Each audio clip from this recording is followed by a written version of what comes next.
Good morning, everyone. Good afternoon, good evening, depending on which part of the world you're in at the moment. My name is Shay Matner. I'm the head of operations at LWF World Service, and I'll be moderating today's event. Last week, we had the joy of meeting with students at a school in a small village called Oyere in South Sudan. The children were returnees from Ugandan refugee camps nearby, and also children who had never left during the recent conflict. When we arrived, we were welcomed by 10 girls in school uniform who sang this song. So hungry we are, as young ones we think. We sow day and night. But are we not children? You give us not a chance. Dad, I want to go to school. If I get married, I will get pregnant. If I get pregnant, I may die. If I die, my baby might die. Dad, I want to go to school. Wake up, everyone. Put your shoes on. Move to the road which links girls to education. Otherwise, 1, 2, 3, the vision is gone. At the end of our meeting, the girls finished by singing, "We welcome you, our visitors who are among us. How are you? Feel at home here today." And it's with these words that I welcome you to this event. It's great to have you with us. Please feel free to introduce yourself in the chat, together with where you're from. While we won't be able to address questions today, we welcome your comments in the chat throughout the event, and we kindly ask that you also mute your microphones. The Lutheran World Federation, or LWF, and the Global Partnership to End Violence Against Children, or called End Violence, today joins hands to promote awareness of violence against children. Today, we will showcase the engagement of LWF member churches and LWF's humanitarian and development work through the LWF World Service, highlighting the efforts of faith-based actors to prevent violence against children. As a faith-based and faith-sensitive actor, we are crucial in our role in ending violence against children. Not only in the decade of action, but well before and well beyond it, we have decided that an event like this is needed to highlight what we are doing and how we continue to grow in this space. The LWF is a unique actor because we are united amongst 148 member churches across the globe in 99 countries, reaching 77 million Christians. Part of the LWF is also the LWF World Service, a humanitarian and development department with country programs in 25 countries. For over 75 years, we've been at the forefront of humanitarian and development work, responding to issues such as violence against children. Our broad reach and community-based approach enables us to work closely with individuals and communities, with and alongside of the Lutheran churches as much as possible. The End Violence Partnership is a platform for collective, evidence-based advocacy and action. An innovative public-private partnership and fund launched by the UN Secretary General in 2016. The partnership is the only global entity focused solely on Sustainable Development Goal 16.2, which is ending all forms of violence against children by 2030. Working with a unique coalition of more than 650 organizations, including governments, UN agencies, international NGOs, foundations, local civil society organizations, private sector groups, and faith networks, the End Violence Partnership connects partners to raise awareness, catalyze leadership commitments, mobilize new resources, promote evidence-based solutions, and support those working to end all forms of violence, abuse, and neglect of children. Dr. Howard Taylor is the Executive Director of the End Violence Partnership, and it's my great pleasure to introduce today's events with his opening remark. Welcome to today's Together to End Violence affiliate event, convened by the Lutheran World Federation to provide a global perspective on the role of faith-based actors in preventing violence against children. Today we are joined by participants from all regions of the world and by an inspiring group of speakers, including Dr. Martin Junge, the General Secretary of the Lutheran World Federation, Dr. Najat Maalla, the Special Representative of the UN Secretary General on Violence Against Children, the Archbishop of Sweden, Dr. Antje Jackelén, and Reverend Professor Dr. Ion Salka, the Acting General Secretary of the World Council of Churches, also a board member of the End Violence Partnership. Driven by purpose and by an unwavering belief in the inherent dignity of all human beings, faith-based organizations and communities make a unique and critical contribution to the elimination of violence against children.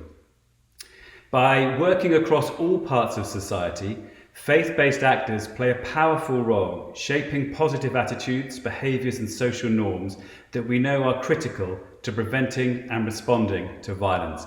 And this work is reinforced by significant investments in community programs, by the promotion of dialogue and solutions, and by deep-rooted support for parents and caregivers to encourage positive parenting and to help overcome the stresses of everyday life that can lead to violence in the home. The COVID-19 pandemic has made this work more important than ever, as have the growing number of global crises which call for the continued strong global leadership of faith-based organizations to protect the most vulnerable children from violence, especially those living through humanitarian crises and those who have been displaced by conflict. Throughout history, faith-based organizations have been at the forefront of social justice movements. The power of faith networks, joining forces to speak out and advocate for urgent action to end the violence that impacts over 1 billion children each and every year, cannot be overestimated and is so much needed right now. We are at a critical moment for the world's most vulnerable children. COVID-19 has exposed children everywhere to increased risk of violence, exploitation and abuse. But at the same time, proven evidence-based solutions, heightened awareness of the scale and impact of violence, and a growing movement taking collective action are creating the conditions for a once-in-a-generation opportunity to accelerate action to end violence against children. As the world navigates its way out of this phase of the COVID-19 pandemic, we must step up our efforts to build back better and safer for children. We must catalyse transformative change by strengthening child protection systems and investing in the policies and evidence-based programs to make children safe. Safe at home, safe at school, safe online, and safe in their communities. Ambitious and decisive action now is not only an investment to prevent the devastating intergenerational cycle of violence against children, it's a cost-effective accelerator to address other impacts of COVID-19 and drive progress against multiple sustainable development goals. So what will this take? We must now translate what we know works into sustainable change for children everywhere. It takes strong political leadership, multi-stakeholder partnerships, accountability to implement existing commitments, and adequate multi-year funding to implement the Together to End Violence policy proposals. Critically, we must work more intentionally to close the gap between the scale and impact of violence on one hand and the low political priority and the lack of financial investment on the other. Together, this will accelerate much needed progress as we strive to achieve the globally agreed goal of ending all forms of violence against children by 2030.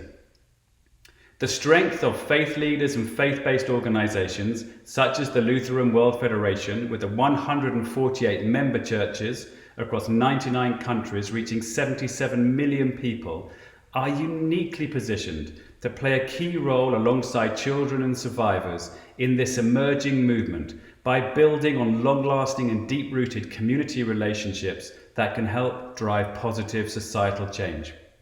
The End Violence Partnership is committed to working with faith leaders to better understand the powerful role that faith communities can play and to work with and through partners to mobilize the resources needed to scale programs and approaches that we know work. We all have a role to play, and I'm looking forward to the pledges that will be made during today's event. These will provide a strong foundation for the End Violence Partnership and the Lutheran World Federation to work together in practical ways to pursue our shared goal of ending all violence against children by 2030, so that every child in every country grows up safe, secure, and in a nurturing environment. Thank you. Wonderful, thank you. And now we'll hand over to Reverend Dr. Martin Junge for a few words. He is the General Secretary of LWF. He'll be completing his second term in this role at the end of October. And so we are very privileged to receive his opening remarks today. Thank you. Every single person is endowed with dignity. We may even say with a sanctity, which belongs to the person, which is part of the person. This is one of the deep-held faith convictions of churches all over the world, of many faiths actually, about the inherited value of life altogether, including human life. This conviction has found its expression in a secular space as well. The human rights framework addresses and speaks and creates the instruments along exactly that same basic conviction, that human life comes with its own dignity and life needs to be protected.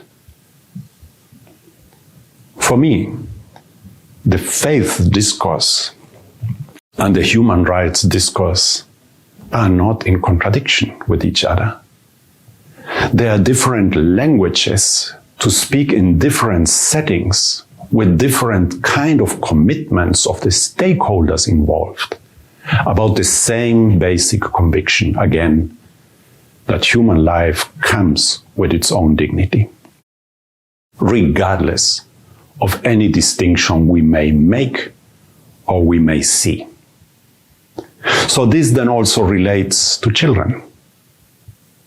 And of course, as Christians, our mind will always go back to that scene in the Bible where the disciples of Jesus were preventing children from approaching Jesus. They didn't want maybe that noise. They thought they are not eligible, whatever.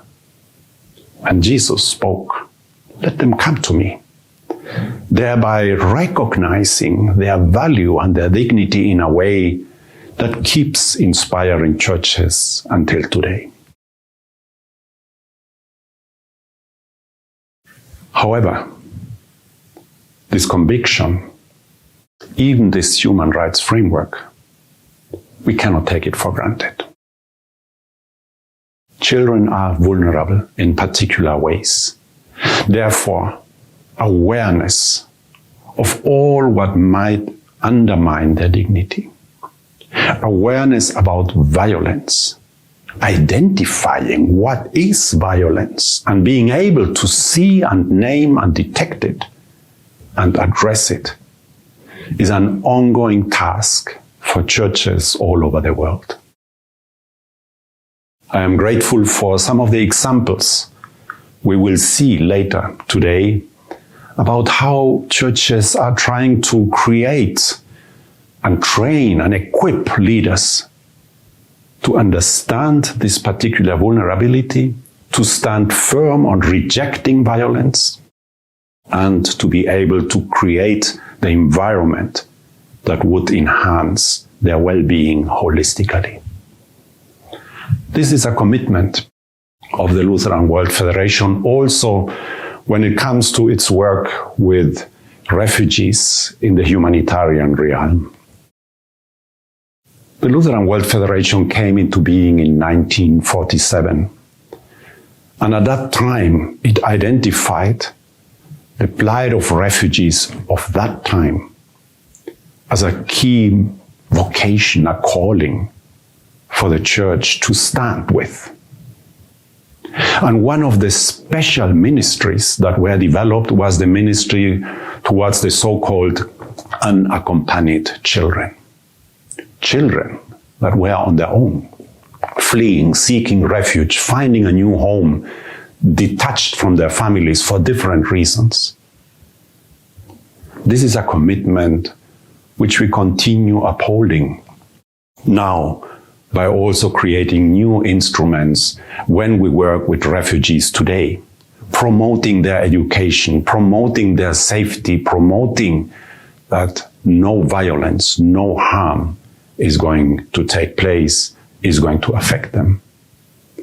I am grateful for the event in which we are today, for the partnership that is being developed, for our shared commitment to say a clear and unequivocal no to violence against children, to gather around that commitment, to create the instruments, and to hold each other accountable to that vocation. May this be a blessed encounter. May we be encouraged by what we will be doing together today. Thank you, Dr. Taylor and Reverend Dr. Junge, for your inspiring words. We've heard collective action to accelerate action. We've heard sustainable change. We've heard that human life needs to be protected, and an unequivocal no needs to be made towards violence against children. We're now going to be greeted by remarks from Dr. Najat Maalla, who is the Special Representative of the UN Secretary General on Violence Against Children. Dear children and distinguished guests, it is with great pleasure that I join you in this important event about our shared conviction and effort to eliminate all forms of violence against children in all settings and in all regions. Violence against children is a worldwide and cross-border problem. Children can be victims of violence both online and offline, in their homes, in schools, and in their communities, in their circles of trust, including in religious institutions.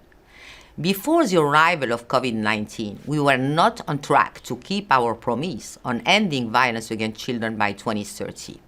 The pandemic has increased the risks of gender-based violence and violence against children at home and online. The pandemic has impacted mental health and well-being of children and their caregivers.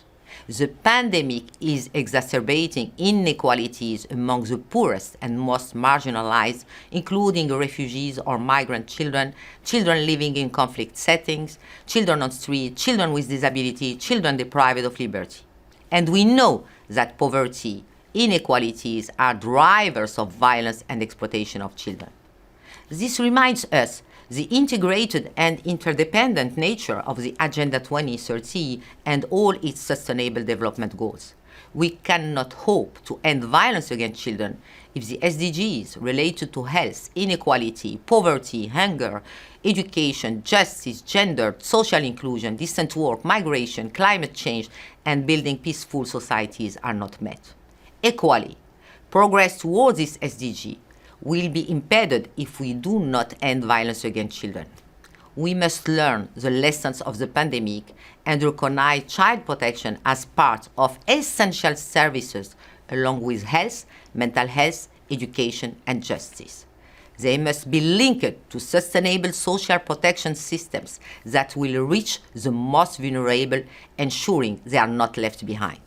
We must do more and act together, better and faster now, not tomorrow, for children and with children. We must act together on multiple fronts simultaneously to ensure effective and sustainable protection of all children without discrimination and to end impunity and social tolerance on violence. We need to invest more in sustainable and proactive prevention. We need to mobilize all key stakeholders, including governments, civil society, faith-based organizations, private sector, UN system, donors, financial institutions, academia, media, and children themselves. Religious leaders and faith-based organizations are a crucial constituency. They are well placed to act as persuasive and influential advocates for children's protection from all forms of violence. They also have a key role in raising awareness and mobilizing local communities and families, influencing thinking and behavior change, promoting values and culture of peace, mutual respect, and non-discrimination. Benefiting from the trust and confidence of individuals, families, and communities, religious leaders, faith-based organizations, and communities can help to create a global movement to realize the universal principle that no violence against children is justifiable and all forms of violence against children are preventable. A global movement that needs to come true in every community, in every place of worship, in every action with and for children. We all have a role to play in this global movement. I very much look forward to working closely with all of you. Thank you. Thank you so much, Dr. Najat. The words that we must do more together now resonate with us, and this is exactly what this event is about today.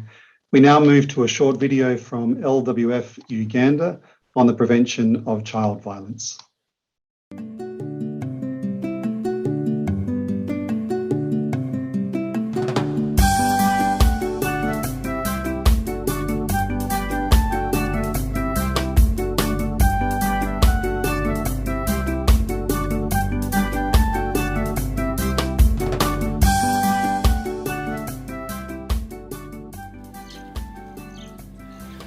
I stay in Palorinya settlement. I'm 17 years old. I'm a child mother. My child is 8 months. When I reached here in 2019, I feel bad. Sometimes I feel like to kill myself away because my parents have left me. 17 years, I come from Udaji. I come on 13 December 2016. We came with my mom, and my mom got married and she left me with my uncle. My uncle cannot buy for me uniform, cannot pay school fees. She can pay only for his children. Now from there I got married. I got married with the man who was a drunkard. If she get drunk, she can come from there, she can beat me.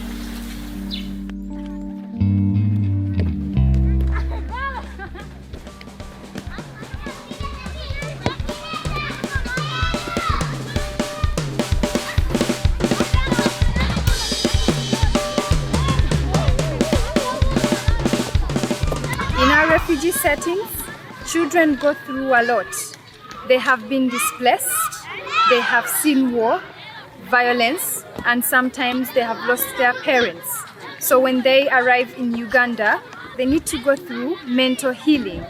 So we created child-friendly spaces as a way they can come together and express themselves.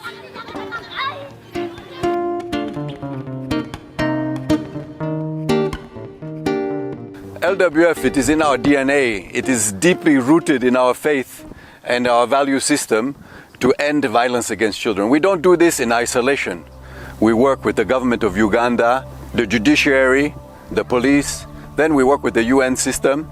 We have UNHCR, UNICEF, UNFPA, and we also collaborated with other civil society organizations and the religious organizations such as Joint Christian Council of Churches, Interreligious Council.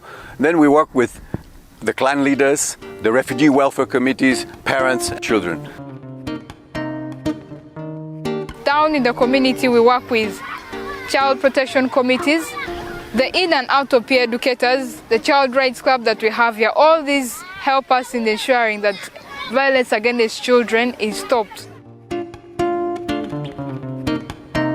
Ati presenter me Tembo FM ma pa LWF ma kubedini ko training wan watie olotoka kupu dwan lwak tiena matie kanywa patam kedwa we olotolo tiena mawako kunumene kubed ka winyo lo ger komlutini kera wana chaman kwanyo kiri chanyo kilatin lugo munu ni kalatin sirdan kwan mamiro win okera tension per win lesson ma pointi fonya ni pe win lesson no teacher avem kiga kwan kenyo no mene twide fugu ame achiro do tama mi boludiro latin mo bala mir po tempi munu pen kala temo ki munu kala wani kom latin digi mala biruba dampa latino digi mala ki gwa latini mabe okwano bi kelo bila nyimi. We have case workers who move from one home to another, doing home visits for the vulnerable children. For example, the unaccompanied children, the separated children, and children who have experienced violence in their different homes. Like we have child mothers in this community whose rights have been violated. So the case workers do home visits, do counseling to this kind of children and see that their needs are addressed. Awareness is created in this community and these children also go through counseling. Alego kachel kiponinga umeregi gwagolatina puwegi kere bel latin komele pengo pera nyore mai kan bikere bala ne kom latin men yani ngodi latin chiri gangwan idwo kuje no kon pere ino latin ke chwale kwan mer ngoi tet kon wel er bino cham kon tie me ka no ka waka kenyo ki were magibelo ka chwala lotini tugi inyum chon moko no latin per potie ki mwana par bikigen kadongi gamo chiene lo mio kono ni chiene mi lugi lo mio dong buru wona nyomine di maro ki kono ma mere konye pere un to bet ka twala no tin tu no tira nyira inyom chion to jo lo tini nyom chion ma poto ka de no ka par bor.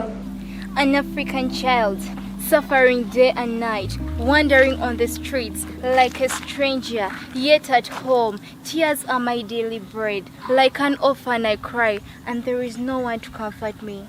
But what is my offense? An African child, in the hot sun in the garden, digging the dry land like a slave, being beaten every day at home, quarrels and fights between my mom and dad. There is no peace at home. I do not feel secure anywhere. But what is my offense? I said you and I, we can stop the gender-based violence.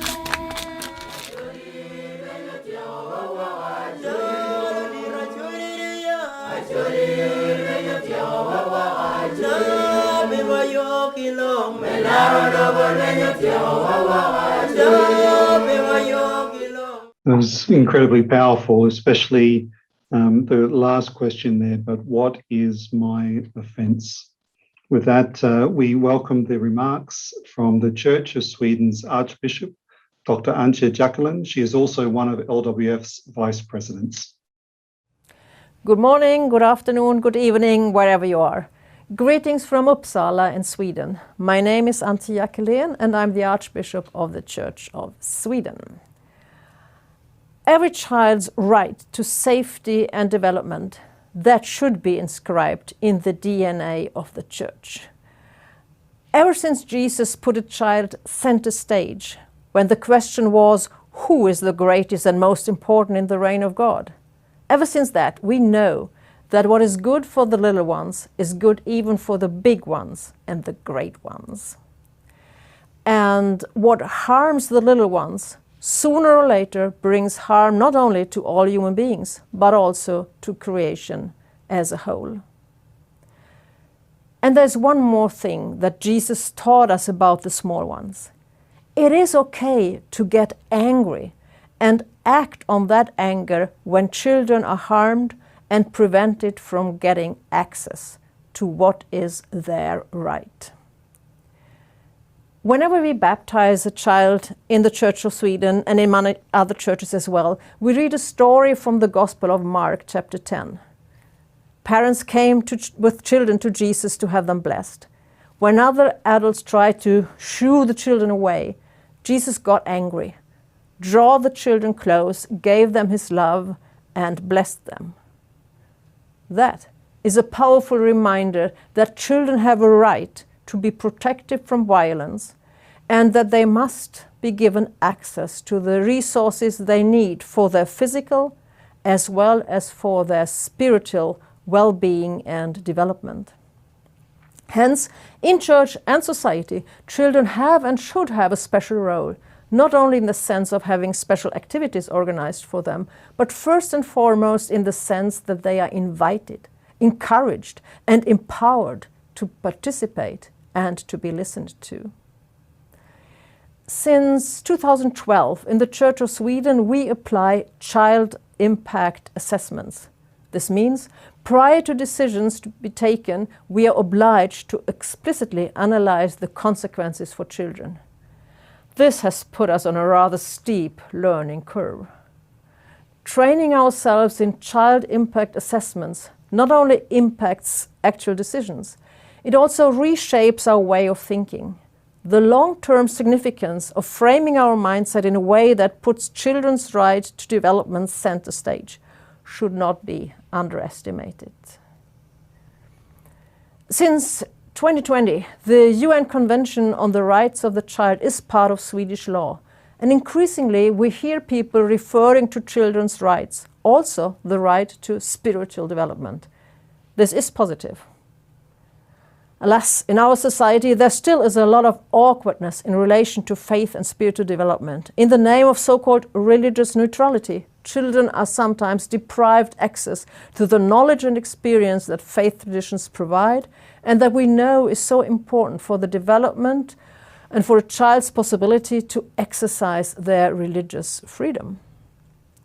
We fail our children if we do not give them the well-renowned tools to cope with existential challenges they surely will face during their lives.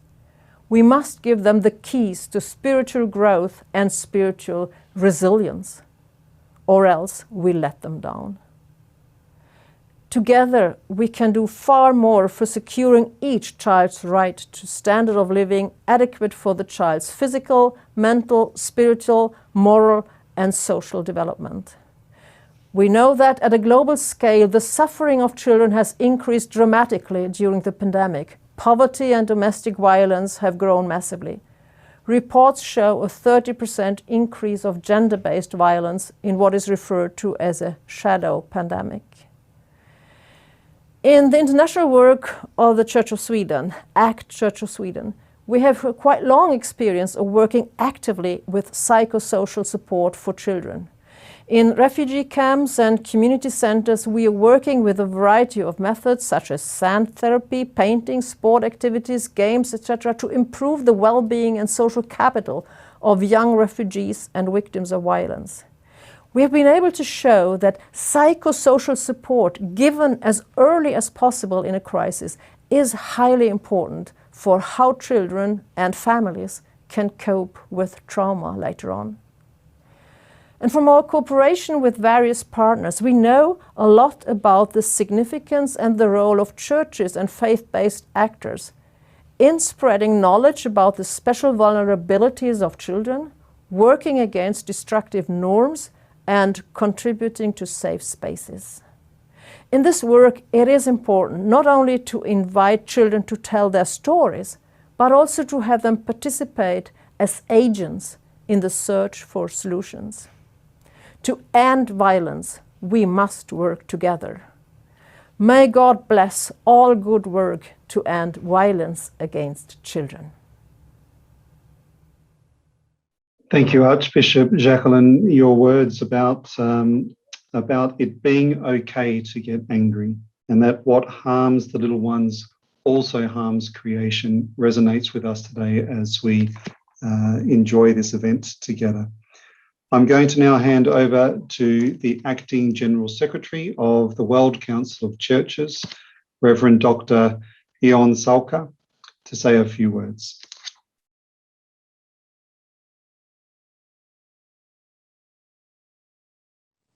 Your Excellencies, distinguished guests, sisters and brothers present in Geneva or following elsewhere online.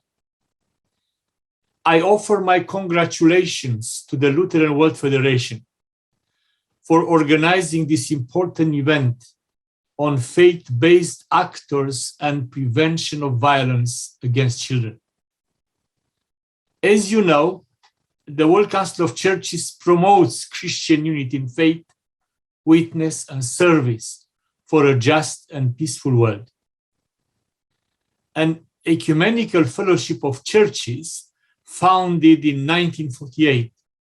Today, the WCC brings together 349 Protestant, Orthodox, Anglican, and other churches, representing more than 580 million Christians in over 120 countries, and works cooperatively with the Roman Catholic Church. When we launched the Church's commitments to children in partnership with UNICEF 5 years ago, we received positive responses from churches and partners across the world who witness violence against children at the grassroots level every day.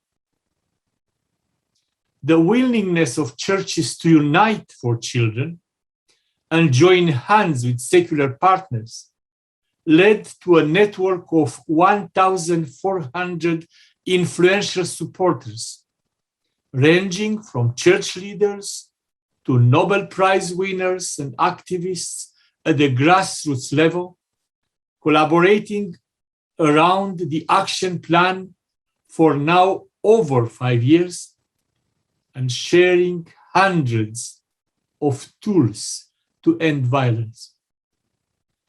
The resources offered to churches' commitments to children are growing all the time.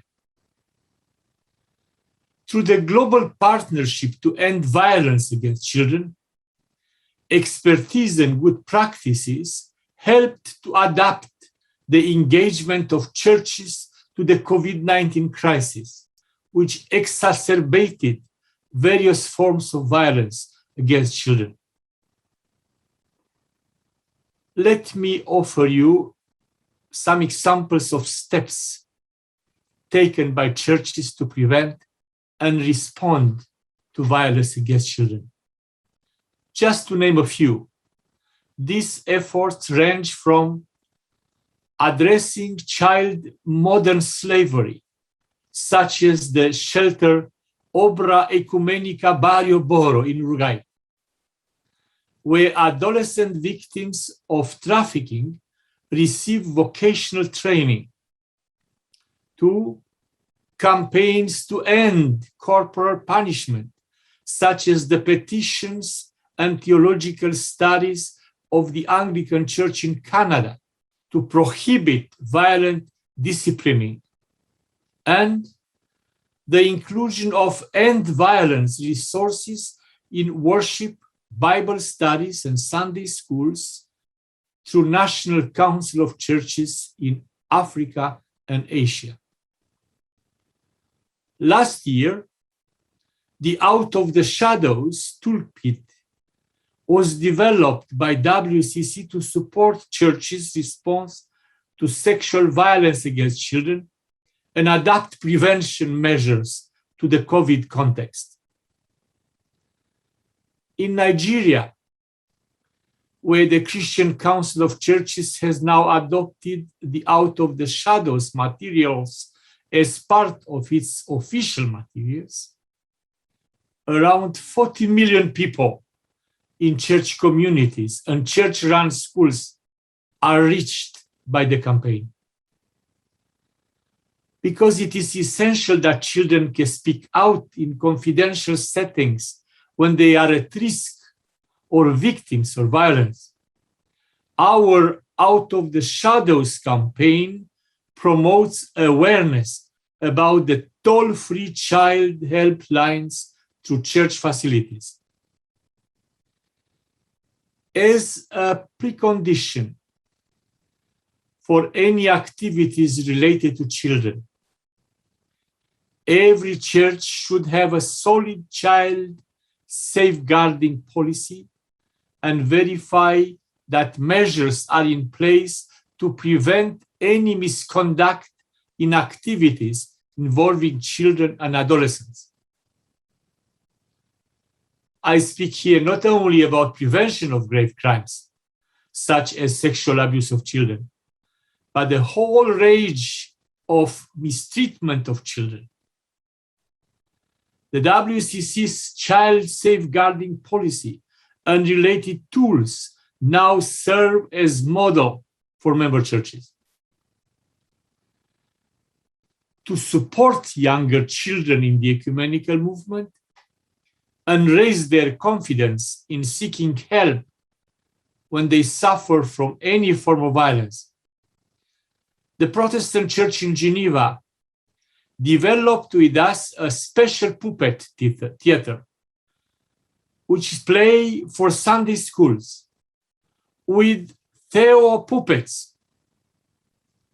Their video episodes also explain how churches support refugee children and undertake initiatives to protect the planet with and for children.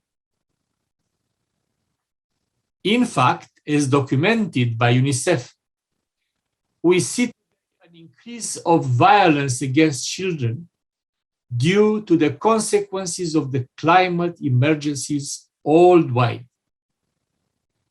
A new form of psychological violence against children has emerged. The eco-anxiety feared by children of the future that scientists predict.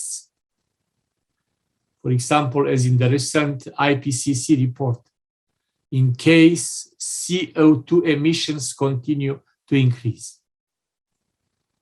Therefore, the Church's commitment to children initiative accelerates efforts to address climate-related root causes of child rights violations. Through support received from the Killing Curve Prize, we strengthen the initiatives of young people to influence decisions that affect their future. We very much look forward to collaborating with many of you attending this event in doing what the children and teenagers in the climate marches are demanding from adults,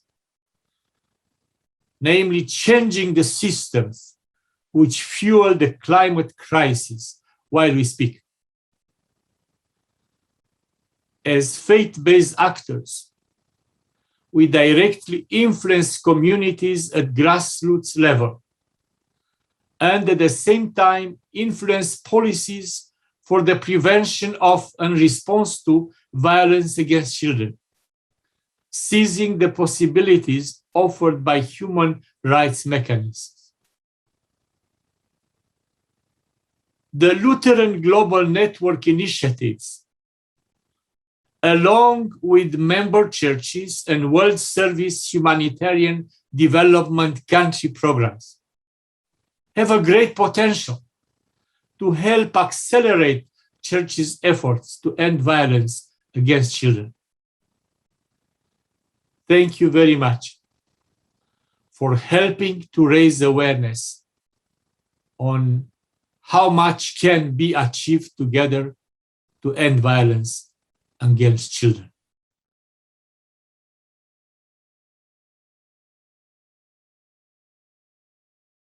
Thank you very much, Reverend Salka. We now move to a series of videos expressing the commitment to ending violence against children from Lutheran churches and Lutheran aid and development programs from different regions of the world. First, we go to a role play conducted by children in Myanmar. As you can appreciate, this was filmed locally and under very difficult conditions, and we appreciate very much their efforts to get this to us in the end. Welcome, Myanmar. Assalamualaikum. I am Shehra Bibi. I am grateful student. I am from Jackelén. Cuando la cocina la necesitamos nada estamos sinilio nada está. El fin de semana de zanio sinio.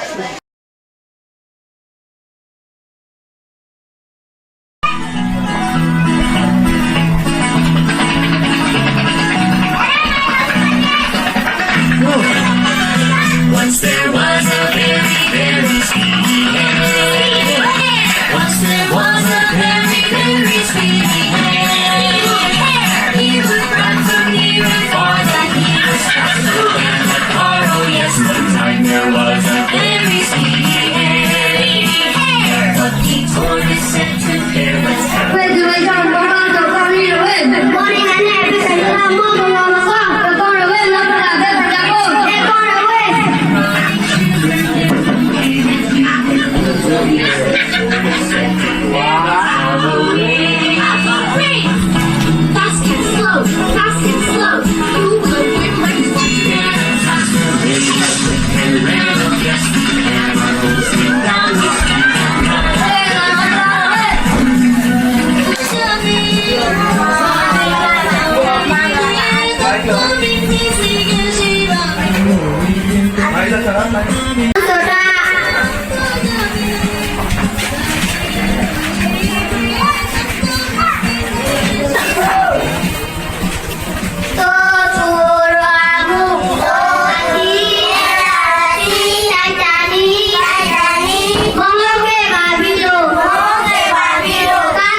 el modo miluduli taki balla el lomboro tede jana lakon du lomboro tede turki goron ti lomboro tede habado lakon sal lomboro tede miluduli takon in arma hutti arma ba hukumat para boro in bakonti miaje ashori ki asham we used to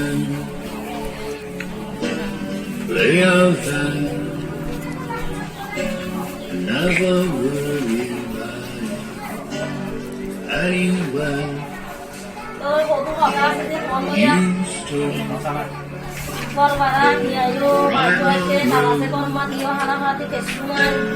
painting with the color. I want it back. I miss the track. Takes us to the paradise. I need the thrill. I need the skill. I need the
Cuando le dan un gordín, cuando le dukaman ataron, cuando le gaman dukaman namaron,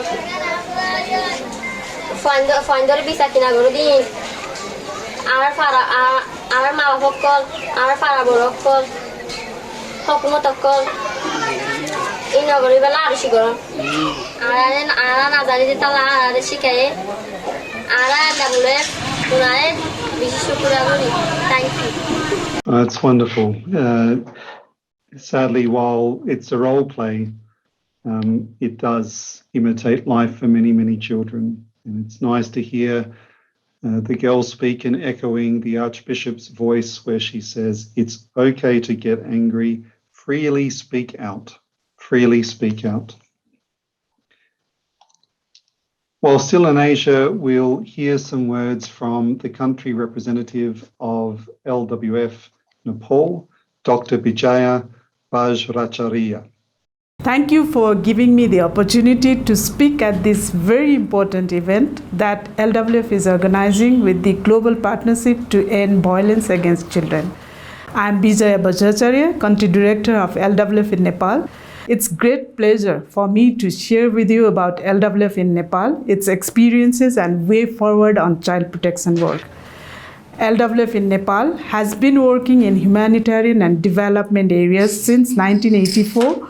Child protection is one of its key priorities. We aim to achieve this through compliance with child protection laws in Nepal. In addition, we affirm the position that all children have the right to be protected from all forms of abuse as set out in Article 19 of the United Nations Convention on Rights of Children. So why are we talking loudly about child protection in the context of Nepal? Due to Chhaupadi custom, girls in our working areas in far and Midwest regions are considered impure during their menstruation cycle and have to stay and sleep in a separate shed, also known as goat, or in tiny huts without windows and safe doors. Moreover, the COVID-19 pandemic impacts have further aggravated threats to children as poverty has increased. And to give you an example, 2 out of 5 households are facing shortage of daily food needs due to loss of jobs. Using children, particularly girls as laborers, has increased, and instances of sexual and physical violence to children have increased as they are now out of school due to COVID-19 crisis. So what LWF in Nepal does for protecting children? Our child protection work starts from designing our organizational policy, ensuring practice of the policy, and implementing specific target activities for child protection. As per the policy, there is zero tolerance to child abuse and exploitation. LWF Nepal has lots of examples of children-specific or target activities for their protection. I would like to mention some of them. Human rights defenders who are capacitated by LWF Nepal identify child abuse cases in their communities and facilitate for legal support provision. We have supported for construction of child-friendly infrastructures, bios and water filter for potable water, and equipment for children's learning and playing at school, and also tuition or coaching centers for children of the marginalized and vulnerable families.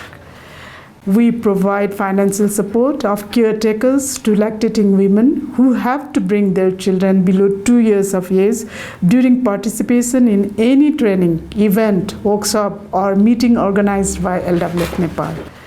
LWF Nepal's transformative education program sessions to women provide sensitization and education on hygiene, various recommended vaccines and nutritious food for children, the importance of children education, and the need for stopping child marriages and Chhaupadi system. We also provide assistive devices support for children with disabilities and to schools for awareness sessions on ending child marriages and child labor and ensuring all children gain their rights under the projects funded by Australian Lutheran World Service and Australian Aid. I am proud to tell you that within last 6 months, we identified 3 child marriage cases and achieved success through our facilitation for their legal support. Children underwent through these cases are now focusing on their education. While doing all these activities, we have learned many lessons. We thus aim to utilize this learning in our way forward to further enhance our work on child protection. I'm re-emphasizing here that for going forward, we would like to further strengthen our work on child protection to contribute to sustainable development goals and to end violence initiative goal of the ending all forms of child violence by 2030. I want to highlight some of the way forward actions. For these we have planned more focused monitoring of child violence cases and legal support, and more functional whistleblowing so that LWF Nepal and its local partners are aware of the need of support. For this, we will further strengthen the organizational capacities for child-focused complaints handling mechanism at LWF and its local partners. At the end, I would like to emphasize that since child protection is one of the priorities for LWF in Nepal, we are committed and dedicated to further explore for improving the child protection work and regularly review and adapt based on the learning. Thank you so much for your patience in listening to me.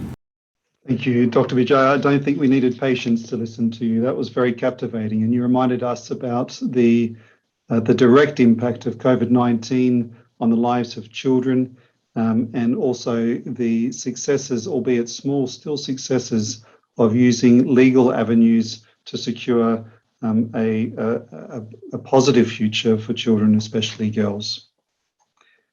We now move to the Middle East and to Africa, where we'll listen to two testimonies from children who have been supported by LWF, one from Jordan and one from Cameroon. أنا اسمي صار عمري 6 سنين سجلت بدورة التايكوندو لأني بحبها كتير وتعلمت أشياء مفيدة كتير ما كنت أعرف الفتح والضم والأشياء حركات فيه كتير ما كنت أعرفهم وتعلمتهم بس كنت أطلع أحس حالي قوي وتعرفت على أصحاب جداد وحسيت حالي صرت شخص أفضل.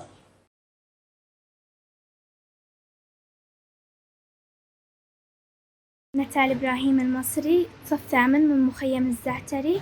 أنا كان عندي وقت فراغ فماما سجلتني بجلسة أنا أتعامل، جلسة كثير حلوة تعرفت فيها على أصحاب مع الآن سألهم. تعرفت على صحبات جداد غاد بالدورة، كنا نعمل الأنشطة ونحل الواجبات مع بعض، وحتى بس خلصت الجلسة كنت أروح عندهم يجوا عندي. أنا ورفيقتي عليا رح نسجل دورات جديدة، رح نسجل موسيقى وزومبا بالاتحاد اللوثري عشان أطور من نفسي. صرت أقدر أحكي بدون خجل قدام الناس وأتمنى بس أكبر أصير محامية.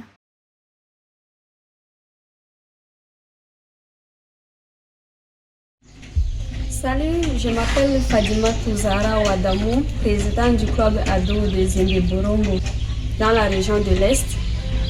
Juste pour vous parler des activités qui ont eu lieu dans notre localité.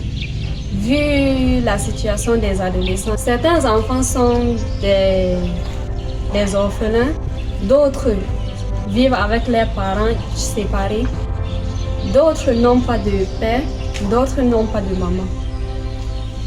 Ce qui les amène à faire des travaux tels que les constructions, aller travailler dans les mines et tout ce qui concerne les filles, elles sont amenées à faire de la prostitution, mariage forcé, etc. Pour résoudre ces différends, nous avons eu l'aide des LWF et les animateurs aux appuis pour nous aider à lutter contre ces problèmes.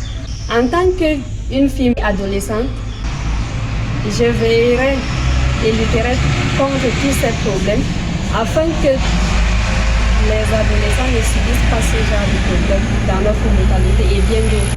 Grâce à LWF, bien sûr, qui nous ont aidés à lutter contre tout cela.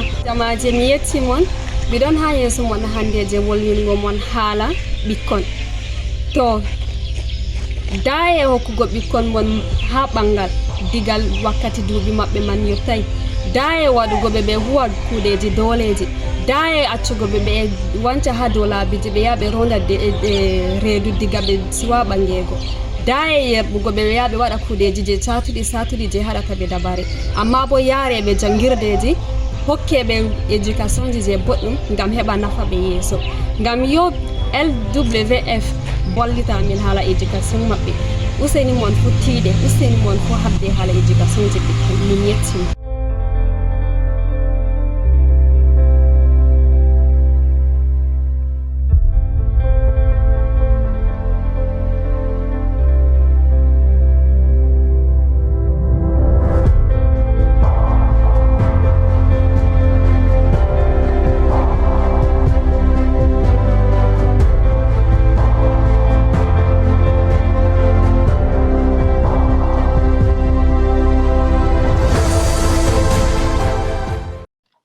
Some very powerful images there. I think what we've heard in very, very simple language, and it doesn't take much, but the language and the message is clear to us. To stop the bad and to do the good, in the words of the young girl at the end. To ensure, as the young boy said at the beginning, that I am feeling better and I am feeling happy. We now move across to Latin America, where we'll listen to the words of the president of the Lutheran Church in Argentina, Reverend Wilma Rommel. El escritor bíblico del libro del Génesis, en su capítulo 4, nos presenta a Dios preguntándole a Caín, ¿dónde está tu hermano? Caín, por celos, termina echando fuera a su hermano Abel. Y en el Génesis 4, versículo 8, nos dice que Caín mató a su hermano. Frente a la pregunta que Dios le hizo, lo único que contesta a Caín es, ¿acaso soy yo el guardián de mi hermano? Este ejemplo nos muestra que en medio de la humanidad, en medio de un tiempo en que la humanidad evoluciona, entre comillas, evoluciona, no puede evolucionar la conducta humana. Los vínculos en muchos casos se dan a través de los celos, en otros a través del ejercicio del poder. Y ello muchas veces baja, si podemos hablar del subir y del bajar, la violencia hacia la niñez y la adolescencia. Es casi como una lucha de clases, donde nos vamos oprimiendo unos y unas a otros. Este modelo tiende a reproducirse a sí mismo, ya que los niños y niñas que sufren violencia, en definitiva, lo que van aprendiendo en sus hogares y donde se mueven, también intentan o reproducirla o reprimirse, o terminan siendo personas totalmente introvertidas.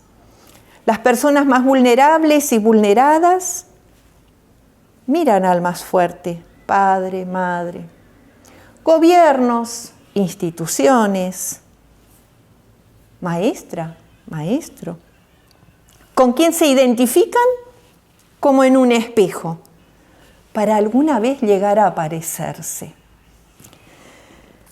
En este último tiempo y en medio de este mundo entero donde estamos atravesando por el COVID-SARS-19, es la niñez y la adolescencia a la cual se les ha sido quitada la oportunidad de socialización por la peligrosidad de lo que no conocemos y por querer mantenerlos al resguardo en las casas. Hay grandes estadísticas en Argentina que muestran que las niñas y los niños, junto a muchísimas mujeres, han sufrido un altísimo grado de maltrato, de violencia, de marginación.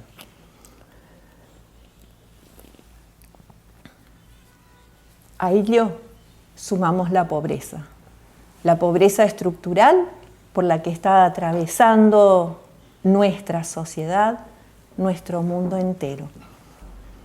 Tal vez en primera instancia aprender a ponerle palabra a la violencia real que existe en nuestra sociedad.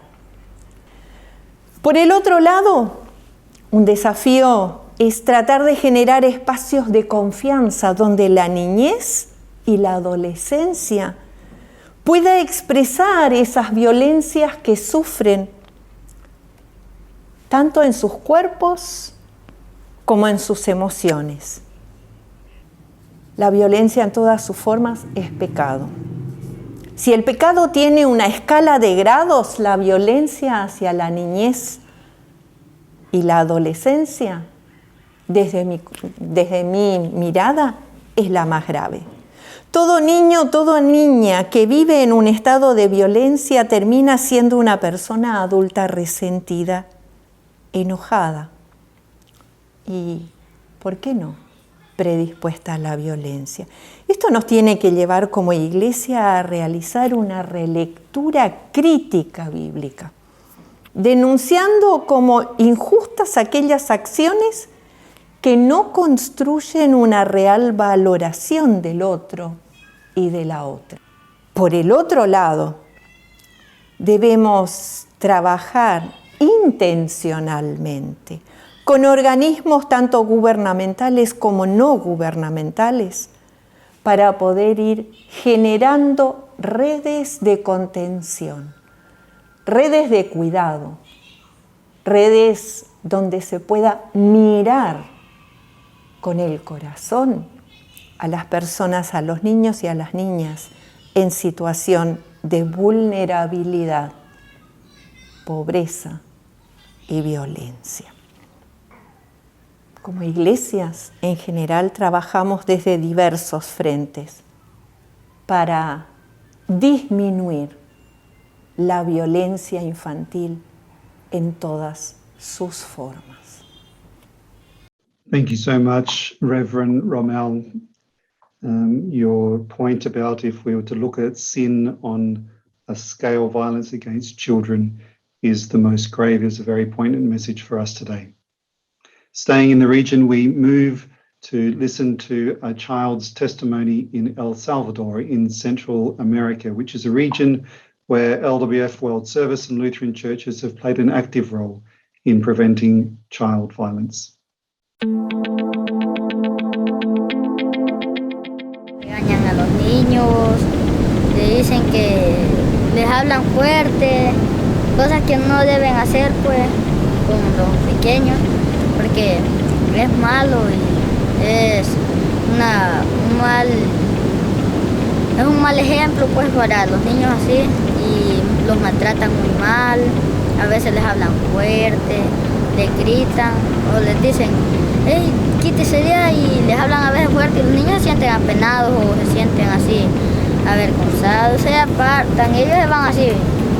Les ha ayudado mucho porque yo veo que desde ahora, casi aquí o por donde yo vivo, muchos peleaban conmigo, muchos niños. Ahora jugamos, cuando en las papeletas jugamos, pintamos, hacemos dibujos, hacemos todo y gracias a Dios pues ya podemos más o menos, poquito y ya convivimos las cosas, ya no peleamos mucho y aquí ande bravo siempre nos pedimos perdón, así, ya no andamos peleando.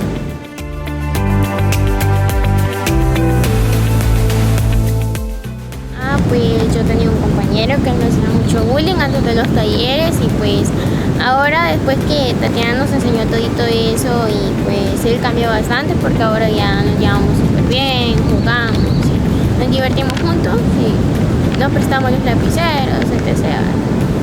Y son los padres que pues maltratan a sus hijos que no lo hagan porque eso es súper malo, pues está bien que los aconsejen y todo eso, pero nada que hay que levantarles la voz muy fuerte, que golpearlos aquí, no, tienen que cuidarlos, darle amor y pues sí, que corregirlos algunas cosas que ellos hacen mal y pues y a los niños que hacen bullying a los demás porque no lo hagan, porque a ellos no les va a gustar que los hagan de menos a ellos.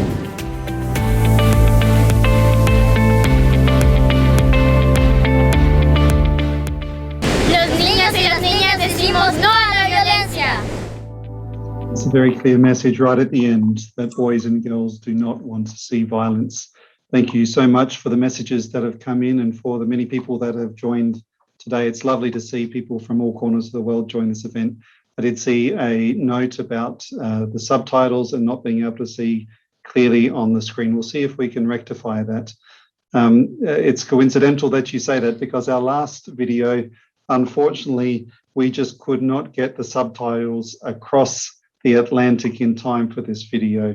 It highlights the Lutheran Church of Colombia's work in preventing violence against children. But we will ensure that the subtitles are there for the recorded version of this event. So please listen to the words, even if you don't understand them, and take note of the message that is coming through on this video.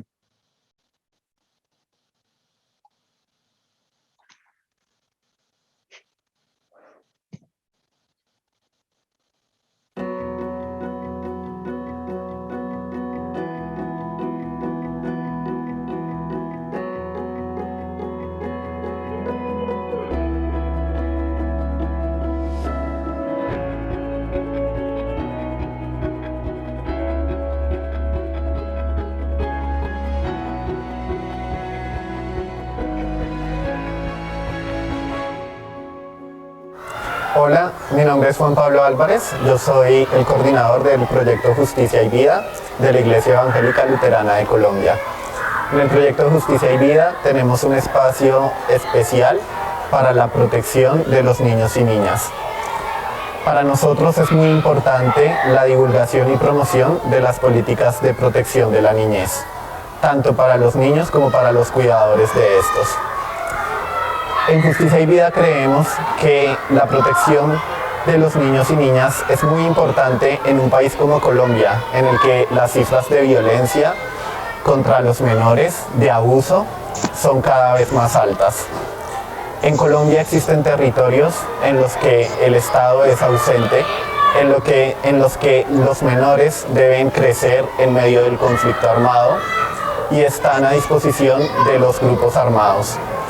Por esta razón es importante llegar a los diferentes territorios a través de capacitaciones, de talleres, de programas e iniciativas que permitan que cada vez más personas se sumen a esta causa de la protección y el cuidado de los niños y niñas del país.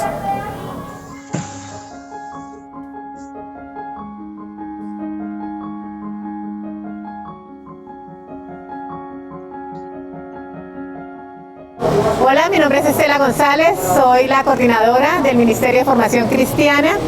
Hemos venido trabajando las políticas de protección de la niñez como una iniciativa de la FEL para el trabajo con niños y niñas, y de ahí se ha desprendido todo un proceso para tener la cartilla de protección de la niñez para la IELCO.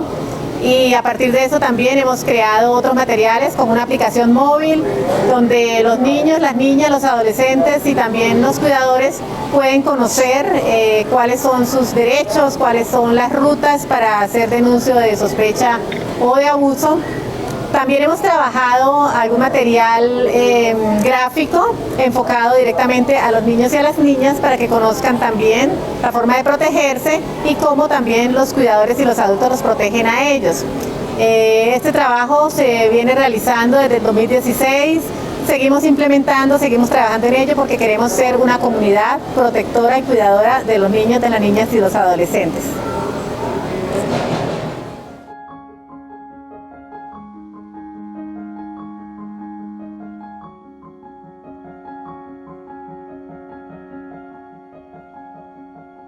Hola, desde el Colegio Celco en Paz de Ariporo estamos adelantando el programa de protección a la niñez, el cual ha sido elaborado desde la Iglesia Evangélica Luterana de Colombia. El proceso que adelantamos con nuestros docentes en capacitaciones a través del programa Justicia y Vida, a través del programa de formación y liderazgo de la Iglesia, se vienen adelantando los procesos para fortalecer a nuestra institución como un entorno protector de nuestros estudiantes. Es decir, que cuando el padre de familia viene a nosotros, cuente con que tenemos un espacio seguro y que cumple con las garantías para nuestros estudiantes. Muchas gracias.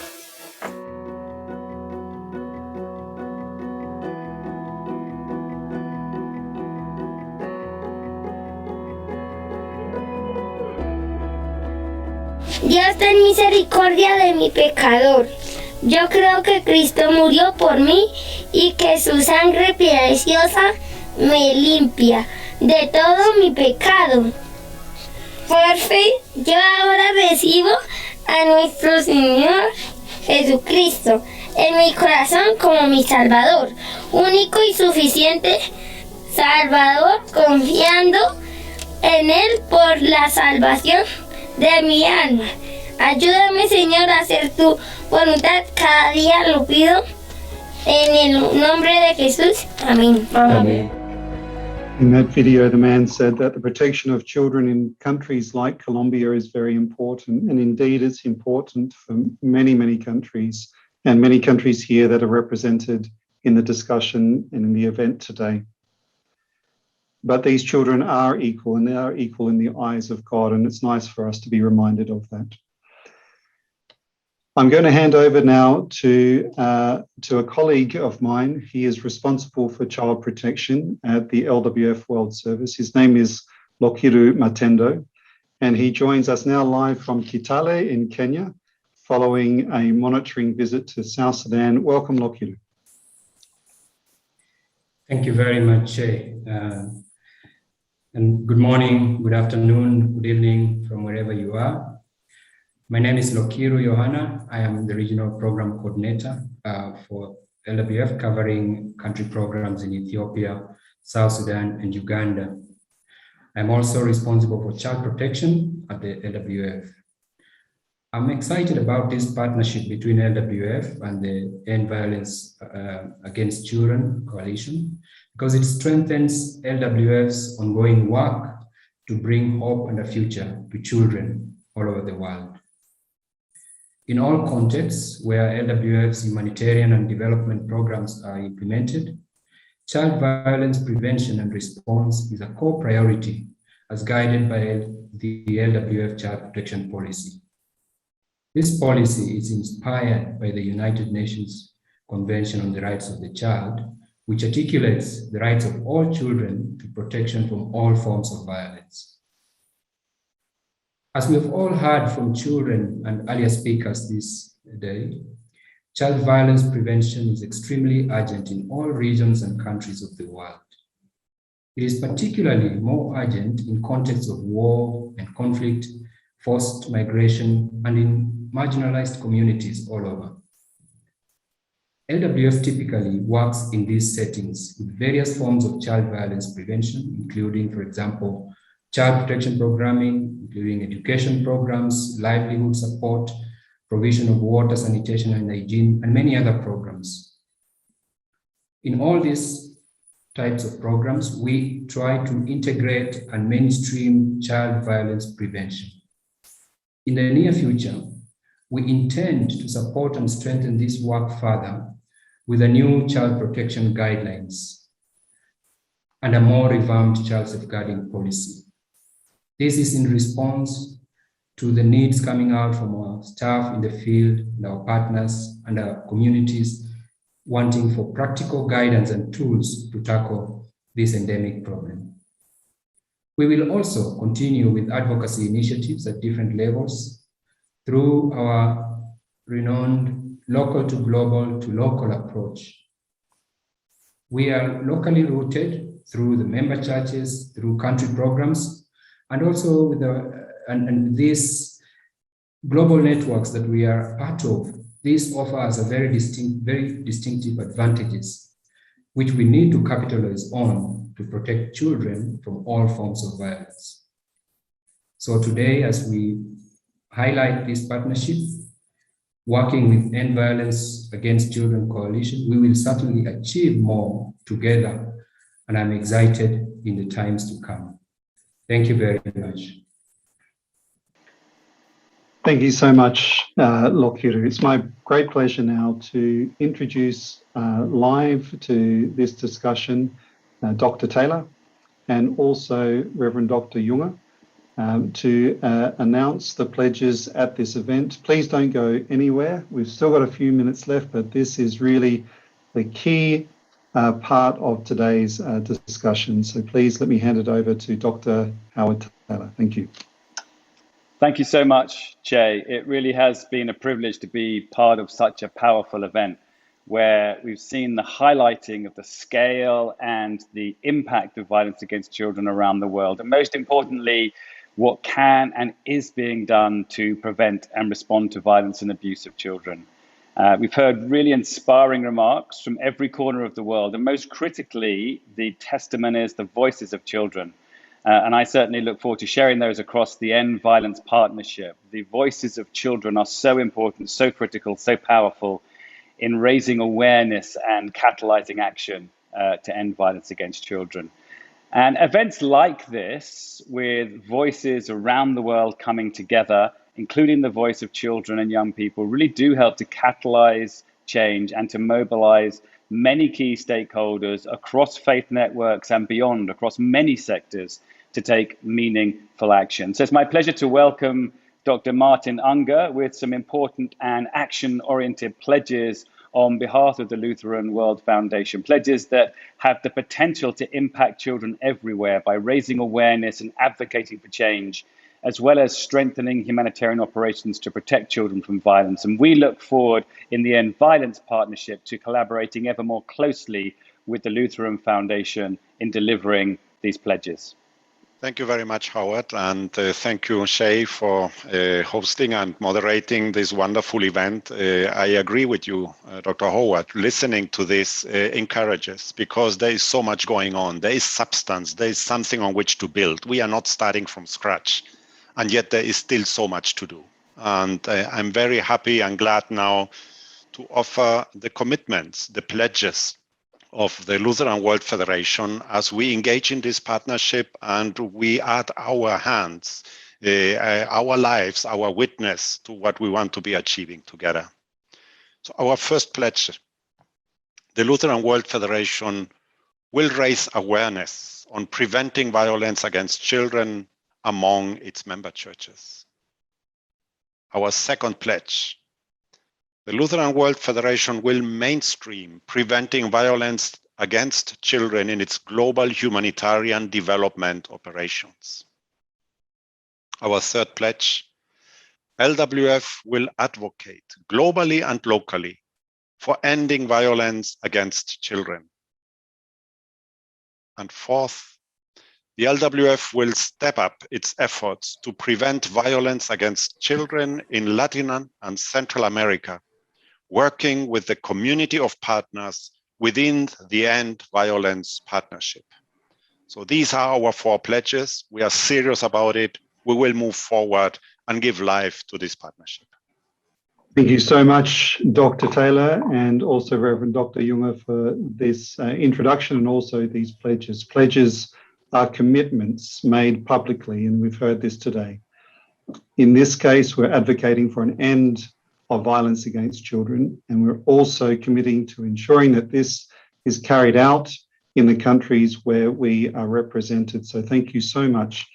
We intend to follow up on these pledges on an annual basis, and together with End Violence, we hope that after the first year, we'll be able to issue a statement on our progress. These are not lost words. We are committed to this, and we thank you very much for, as I said, your introduction and also the pledges made today. We reach the end of today's event, and I want to say thank you so much to all of those who have collaborated behind the scenes to ensure this event has been a success. Also to those people who have made contributions close and far towards this event as well. We're going to finish today with a short video. And this is a video of children's voices from around the globe sending one message: end violence against children. After the end of the video, we'll complete the event. Once again, thank you so much for your time today, and wishing you a good day or a good evening. Turandurane n'imizi amabakorerwa abana. Nous disons non contre la violence des enfants en milieu scolaire. Joji Kadanka Aruta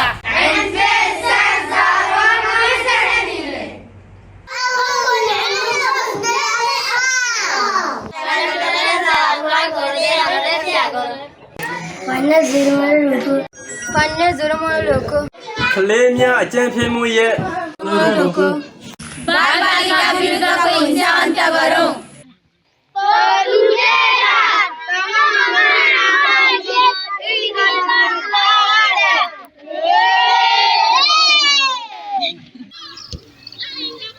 Toduteta toto ngana ngoti ikikole kare kare. End violence against children. Pongamos fin a la violencia contra la niñez. Pongamos fin a la violencia contra la niñez.